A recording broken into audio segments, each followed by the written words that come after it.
Hello friends, welcome back to Love Medics. இசிஜியில் AVR lead பார்த்துருக்கீங்களா? அதில் பிவே வந்து நெகட்டிவாக தான் இருக்கும். ஏன் அப்படி இருக்கு? ஏன்னா எலக்ட்ரிக்கல் இம்பல்ஸ் வந்து நம்மளோட சைனோஏச்சல் நோட்ல இருந்து ட்ராவல் ஆகுது. அது மூலமாக இந்த பிவே வந்து நெகட்டிவாக காட்டுது. இது ட்ராவல் ஆனால் பிவேவியாக நெகட்டிவாக காட்டணும். இந்த எஸ்ஐ நோட் தான் எலக்ட்ரிக்கல் இம்பல்ஸை ப்ரொடியூஸ் பண்ணுது. ஸோ இது வந்து ரைட் ஏடிஎம்ல லொக்கேட் ஆயிருக்கும். இதோட எலக்ட்ரிக்கல் இம்பல்ஸ் பார்த்தீங்கன்னா டவுன்வர்டாக லெஃப்ட் சைடு வந்து மூவ் ஆகும். So towards lead 1, lead 2 and AVF லீட்ஸ்க்கு கிட்ட போகிற மாதிரி இருக்கும். ஸோ இதில் வந்து பாசிட்டிவ் டிஃப்ளெக்ஷன் இருக்கும், அதாவது நார்மலாக இருக்கும்.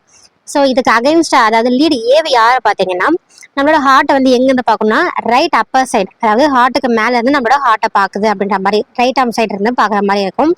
ஸோ இது வந்து நம்மளோட நார்மல் அந்த எலக்ட்ரிக்கல் இம்பல்ஸ் மூவ்மெண்ட்டுக்கு அகைன்ஸ்டாக இருக்குது, ஆப்போசிட் டைரக்ஷன் இருக்கு இல்லையா? இந்த மாதிரி ஒரு லீட்ல இருந்து எலக்ட்ரிக்கல் இம்பல்ஸ் அதை விட்டு வெளியே போகுது, அவையா போகுது அப்படின்னாவே அந்த வேவ் வந்து நெகட்டிவாக தான் ஃபார்ம் ஆகும். ஸோ இந்த ஏட்ரல் டீபோலரைசேஷன் அப்போ ஏவிஆர் லீட்ல இருந்து இந்த எலக்ட்ரிக்கல் இம்பல்ஸ் அவையா பாஸ் ஆகுறனால இந்த பி வேவ் வந்து இன்வெர்டடா இருக்கு. ஆக்சுவலி இது வந்து நார்மல் தான், ஏன்னா நம்மளோட சைனஸ் ரிதம் வந்து ஃபார்ம் ஆகுது அப்படின்றத இது வந்து இண்டிகேட் பண்ணுது. தேங்க்ஸ் ஃபார் வாட்சிங். If you have any suggestion, give your valuable comments in the comment box.